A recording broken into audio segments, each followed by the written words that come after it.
Today, we uncover the shocking truth about UK chocolate and confectionery. Did you know the price of cocoa has crashed by over 70% in the last year alone? It fell from £11,000 per tonne down to just £3,250. So chocolate should be getting cheaper, right? It should be getting bigger. It should be getting better. Well, we all know that isn't the case. In fact, it's more expensive than ever, smaller than ever, and contains less actual chocolate than ever. And what's filling the gap? We'll get to that. Because here's what's actually happening across the UK's most beloved chocolate brands right now. Instead of using that cocoa price crash to finally give us more chocolate for our money, instead of saying, you know what, the farmers have had a rough few years, let's restore the cocoa content, let's bring back the nice wrappers, let's make something we can all be proud of again. What are the major corporations actually doing with that breathing room? They're investing in laboratory-grown chocolate. That's right. I kid you not. Mondelez, the company that owns what used to be Cadbury, is reportedly backing startups developing cocoa grown not on any sustainable farm, but inside a fermentation tank in a lab. And they expect us to eat it. Lindt is in on it too. The idea, and I promise I'm not making this up, is to grow cocoa cells inside a bioreactor, a glorified industrial vat, and produce chocolate ingredients without a single natural cocoa tree ever being involved. Now, to be fair, the people developing these products will tell you it's about sustainability, about not depending on vulnerable harvests, about protecting farmers. And maybe some of them genuinely mean it. But when you look at what these same corporations have already done to real chocolate, dropping the cocoa to the legal minimum, replacing cocoa butter with palm oil, shrinking the bars, you'd be forgiven for wondering whether the goal is a more ethical supply chain or something more sinister. A world where the chocolate you grew up with is replaced by something fermented in a lab and sold to you in a purple wrapper for £2.50. It's already bad as it is. There's a major confectionery brand still being sold in virtually every UK supermarket where the cocoa content has been drastically dropped so low that it now sits at the absolute legal minimum. The European version of the exact same product contains more cocoa. The Australian version, even more than that. British consumers are getting one of, if not the worst version in the entire world. And we're paying more for it every year. Then there's a biscuit bar that's been a staple in British households for decades, one most of us grew up with, and its manufacturer legally cannot call what's on it chocolate. Not because of a technicality, but because what they're selling to us is just something that looks like chocolate, not the genuine thing. There's a brand sold as a premium product, priced accordingly, that's now so full of palm oil that even long-time loyal customers have given up on it. There's a beloved Christmas tin that originally weighed 2.5 kilograms. The most recent version? Have a guess, people. 2 kilograms? 1.5. Maybe 1 kilogram, surely. No, 660 grams. From 2.5 kilograms to 660 grams. Same tin shape, same marketing. A fraction of the contents. Something changed, and most people could feel it. So we've gone through every major chocolate brand currently sold in UK supermarkets, and we'll expose 13 products you need to avoid. Then we'll tell you the brands that are actually still worth buying, because there are still some people around doing it the old way. But before we get into that, if you've been buying any of these products for yourself or your family, you deserve to know what's actually in them. And the more people who see this video, the more pressure there is on these corporations to do better. So please, right now, hit the like button, and if you can see it, hit the hype button too. That hype button is one of the most powerful things you can do on this platform to push a video out to more people. Every time you use it, you're helping get this information in front of someone who's still buying this stuff not knowing what's changed. You're not just supporting a YouTube channel, you're part of pushing back. And if you haven't subscribed yet, please do, because we're going to be covering more of Britain's most beloved food products and what's really happened to them. Right, and let's get into it. Number 13. Quality Street. Most families in this country have had a Quality Street tin sitting on the sideboard at Christmas. It's one of those products that's almost more of a tradition than a sweet. But Nestlé, who took over the original maker Rowntree's in a £2.5 billion deal back in 1988, have been systematically reducing what you get for your money ever since. The original tin weighed 2.5 kilograms. 2.5. The current standard tin contains 660 grams. That's roughly 26% of what it originally was. At the same time, the price has roughly doubled. So in real terms, you're paying around 8 times more per gram than you were getting in the original tin. And it's not just the quantity. The foil wrappers that gave each individual sweet that satisfying crinkle when you opened them, gone. Replaced with paper, Quality Street should probably be renamed Shoddy Street at this point, because that's what it is. Number 12. Mars bars and Snickers. The Mars bar is genuinely one of the most iconic British confectionery products ever made. And for anyone who grew up in this country before 1990, let's talk about something that still rankles. The marathon. It was called a marathon. It was called a marathon because the name Snickers sounded too much like a certain item of underwear, and Mars knew their British audience well enough to give it a name with some grandeur to it. In 1990, Mars globally standardized the name, and British consumers have never really forgiven them. But beyond the name change, the actual bar has shrunk considerably. What was a 51-gram bar is now 40 grams. That's a 21.5% reduction in the actual bar. Same thing happened to the standard Mars bar. The maths on what you're now paying per gram compared to 15 years ago is genuinely shocking. And several people who've worked in independent retail have noted that the texture has changed too. One former newsagent pointed out that a melted Mars bar used to make a wonderful warm sauce for ice cream. Now reportedly, they won't even melt properly. That tells you something about what's actually in them. Number 11. Cadbury Roses, Heroes, and Fruit and Nut. These are the everyday Cadbury products that most of us actually buy. The Christmas tub of Heroes. The box of roses passed around on Boxing Day.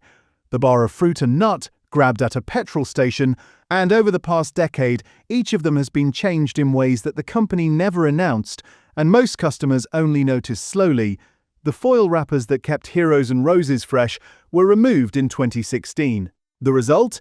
People across the country have reported opening a tub of roses at Christmas and finding the chocolates almost immediately stale and unpleasant once the lid comes off. One retailer put it bluntly, the tub gets thrown away after opening, not passed around the room. Fruit and Nut underwent its own quiet change in 2015 when the raisins were secretly substituted with sultanas, giving the bar a noticeably different texture and flavor profile that many long-term buyers noticed straight away without being able to pinpoint exactly what had changed.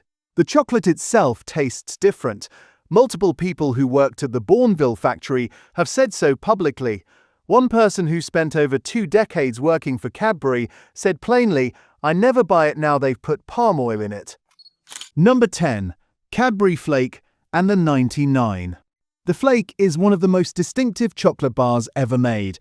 The whole point of it, the reason it exists, the reason it was famous, was the way it shattered and crumbled into those delicate layered flakes. It was like no other chocolate bar in the world, and reportedly, it's gone. Multiple people across the comments of various food videos have noted the same thing. The modern flake doesn't flake anymore, it bends. One commenter put it perfectly. It doesn't snap anymore, it bends. And if you've eaten a modern flake and felt like something was off, you weren't imagining it. The recipe has changed. There's also a latex allergy risk worth knowing about, because shea butter, which is now listed in the ingredients, is derived from a tree that cross-reacts with latex in some individuals. The 99 flake, which was originally made at approximately 99 millimeters, specifically to fit a 100 millimeter cone, has also been shrunk. The name stays. The size doesn't match anymore, and ice cream van operators across the country have reportedly stopped ordering them because the quality has dropped so much. Number 9. Terry's Chocolate Orange. This one genuinely upsets people, and you can understand why. The chocolate orange is almost a cultural artifact. You don't buy one, you smash one. It's a Christmas ritual. Terry's was a York company, part of the same wave of Quaker-founded British confectionery businesses that gave this country some of its most beloved brands. And Kraft, the same American corporation that went on to swallow Cadbury, also took over Terry's. The factory in York is now apartments. The chocolate orange is manufactured in France and Poland. The product itself has lost 30 grams compared to its original weight, and the price per gram has increased by around 96%. And Terry's wafer, completely gone. Not discontinued in a respectful way, just quietly removed and never replaced. For anyone who remembers it fondly, it's simply vanished. Number 8. Galaxy. This one is still catching people off guard because Galaxy had for a long time been the bar many chocolate lovers migrated to when Cadbury let them down. It still tasted better, it was still creamy, and for a while that was true. But in 2022, Galaxy underwent what the manufacturer would probably describe as a recipe refinement. In practical terms, what happened was this: skimmed milk powder moved up the ingredients list past cocoa butter, and palm oil appeared. Palm oil in Galaxy. That's a significant change for a product that built its entire reputation on being a richer, creamier alternative. One person who grew up disliking Galaxy but loving Cadbury wrote that they now feel the opposite. The brand people fled to has started following the same path. Keep an eye on the label when you pick it up. Number 7. Cadbury Dairy Milk. This is the big one, and we've deliberately saved it for this point in the video rather than leading with it because by now you can see the pattern. You can see how it works. And the Cadbury Dairy Milk story isn't just a chocolate story, it's a story about what happens when a beloved British institution gets taken apart piece by piece and nobody in power does anything to stop it. In 2010, Kraft, an American food corporation that was already carrying £22 billion in debt, launched a hostile takeover bid for Cadbury. Cadbury's board rejected it multiple times, but Kraft kept coming back. And crucially, the bank that lent the money to make the deal happen, the Royal Bank of Scotland, which at the time was 84% owned by British taxpayers following the financial crisis bailout. So British taxpayers, without knowing it, effectively helped fund the purchase of one of Britain's most iconic brands by the corporation that then proceeded to gut it.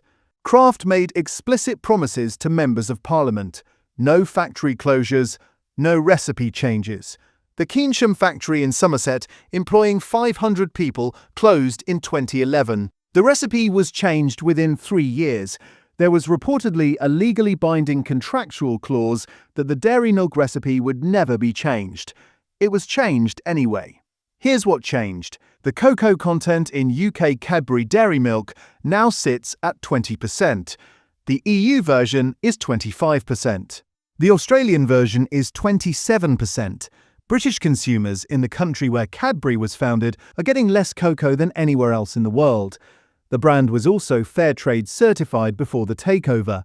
That was dropped. Palm oil was added.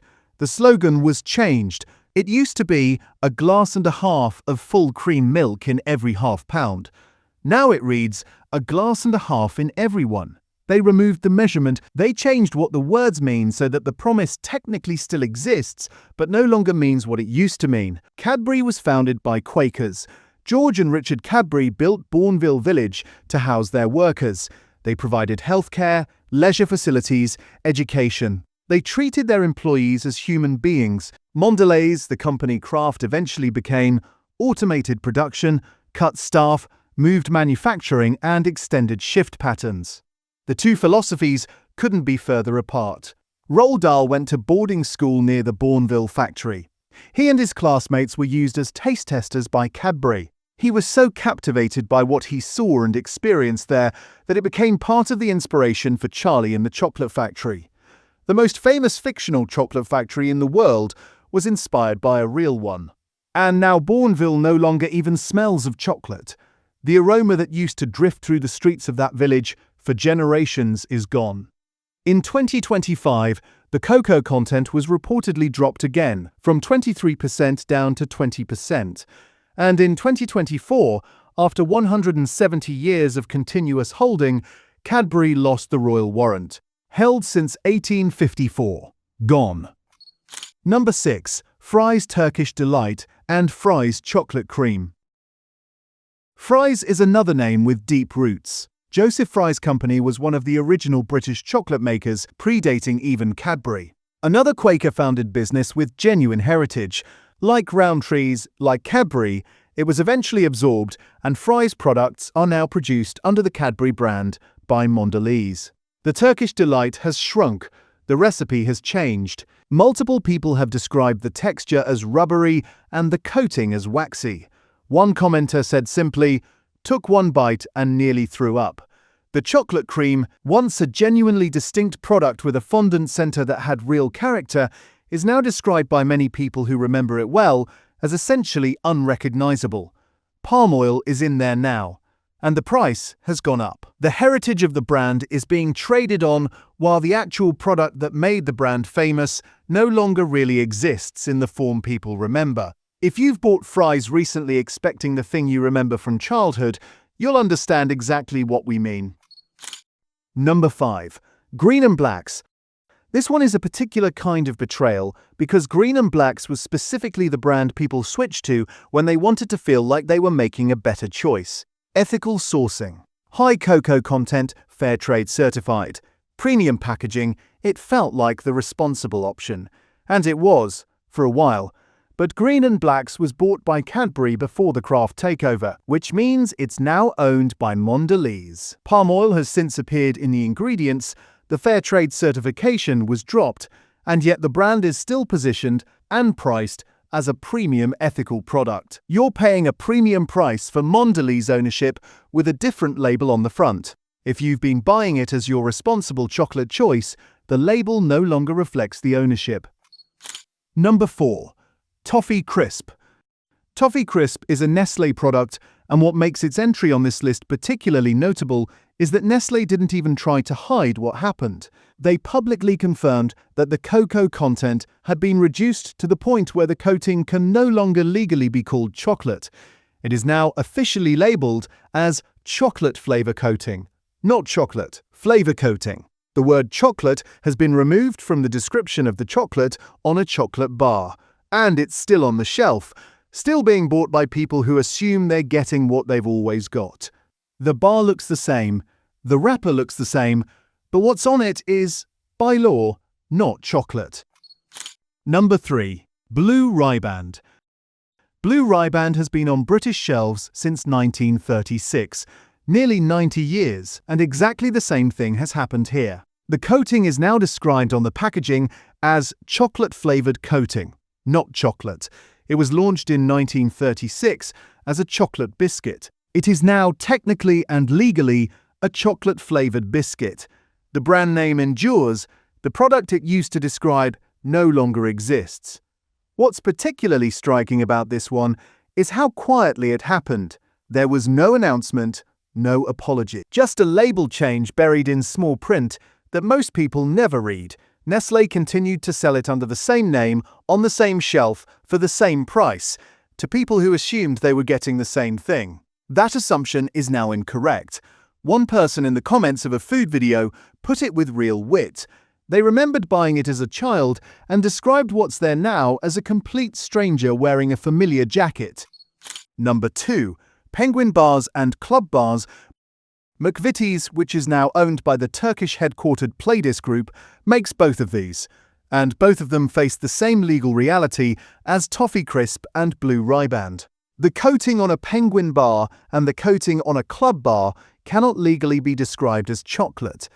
Club bars were once marketed with a slogan that prominently featured the word chocolate. That slogan has now been changed. The word chocolate has been quietly removed from the advertising because it can't legally be used to describe what's on the biscuit anymore. These are not chocolate bars with a biscuit inside. These are biscuit bars with a chocolate-flavored coating. For people who grew up with the jingle, who have memories attached to these products, that's a significant change, and most people buying them at the checkout right now have no idea. Number 1. Hotel Chocolate. Hotel Chocolate was where people went when everywhere else had let them down. The brand built its entire identity around being the antidote to corporate chocolate. Higher cocoa content, less sugar, ethical sourcing, real craft. It felt like the last safe harbor, and for years it genuinely was. One person described their experience of moving from Cadbury to Hotel Chocolat as discovering what chocolate was actually supposed to taste like. In 2003, Mars acquired Hotel Chocolat. Yes, that Mars, the same company behind the Mars bar Snickers, Galaxy M&Ms, and Celebrations. Hotel Chocolat, the brand that positioned itself as the opposite of everything those products represent, is now owned by the parent company of those very products. Palm oil has since been identified in the fillings of certain Hotel Chocolat products. People who were long-time customers have described noticing a change in quality. Prices remain at the premium level the brand built its reputation on. But what you're getting for that price is no longer what it used to be. One commenter with genuine sadness wrote, "Cadbury was the best, then it became wax. Then I went to Hotel Chocolat, absolutely gutted it's been sold out. That captures it exactly. There is, apparently, nowhere left to hide." Which brings us to where you actually can go. Because here's the thing, there's still genuinely good chocolate available in this country. You just need to know where to look. And the good news is that some of it is cheaper than what you've been buying. First, Aldi Dairy Fine and Moser Roth. Aldi's own brand chocolate range has become the most recommended chocolate alternative in practically every comment section we look through. The milk chocolate and hazelnut bar in the blue wrapper, confirmed by multiple people, contains no palm oil. The cocoa content is 32%. That's compared to Cadbury Dairy Milk at 20%. It's made by August Stork, a German company. And the price is around £1.85. People's descriptions of it are consistent and striking. It tastes like Cadbury used to taste. That's the bar you want. Second, Lidl Fin Carré. Lidl's own brand range has been quietly praised for years. The Fin Carré milk chocolate whole nut is frequently described as tasting the way Cadbury used to taste before the changes. The 85% dark has built a genuine following among people who've switched away from branded dark chocolate. Multiple people use it for baking specifically because it behaves like real chocolate should. This is supermarket-owned brand at a genuinely good price, and it's consistently delivering what the major brands no longer can. Third, Sainsbury's own brand dark chocolate, particularly the no added sugar variant, has been specifically called out again and again. 0.5% sugar, no palm oil. Around £2.35 for a bar, the Ugandan 90% has also been praised. For people who want a dark option that's clean, ethical, and genuinely tastes like chocolate, this is worth seeking out. Fourth, Co-op own brand. The Co-op's own brand chocolate is fair trade, contains no palm oil, and has been particularly praised for the 85% dark. For people who care about where their cocoa comes from and want to be sure the farmers growing it are being treated fairly, this is one of the most reliable choices available in a standard high street shop. Fifth, Marks & Spencer chocolate bars. M&S has invested in its cocoa sourcing, including a significant commitment to farmers in Ivory Coast, and their own brand chocolate bars contain no palm oil. Multiple people have described eating an M&S bar and suddenly remembering what chocolate used to feel like. One person wrote that it was like chocolate used to be, chunky. It costs a little more, around £3.50, but for a product that actually delivers on what chocolate is supposed to be, that's the context. One important note, their boxed Belgian chocolates may be a different matter, so check the label. The bars are what people specifically recommend. Sixth, Divine is 44% owned by the Kuapa Cocoa Cooperative in Ghana, the farmers who grow the cocoa. It's fair trade, and tests have consistently shown lower levels of heavy metals compared to many major brands, which is something to be aware of across dark chocolate products generally. It's available in Oxfam shops and some supermarkets. The ethical story is one of the most genuine in the entire chocolate industry, and the product backs it up. Seventh, Montezuma's. Montezuma's is a British company based in West Sussex. No palm oil, 100% cocoa butter, ethical sourcing. The Fitzroy 74% dark is their most widely recommended bar. You can find it in Sainsbury's, Asda, Waitrose, and Ocado. Multiple people have specifically described eating it and feeling like they've reconnected with what chocolate was supposed to taste like. It's one of the brands that shows a small British company can still do this properly. Eighth, Tony's Chocolonely. Tony's is Dutch and it was started specifically as a protest against the use of child exploitation in the cocoa industry. Every bean is traceable, farmers are paid above fair trade rates.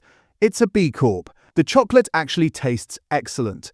And if you've never tried it, you might be surprised by how different it feels to eat chocolate where you know exactly where it came from and that everyone involved in making it was treated fairly. Available in Waitrose, Sainsbury's and Tesco. 9th, Willie's Cacao. Willie's Cacao tests for pesticides and heavy metals.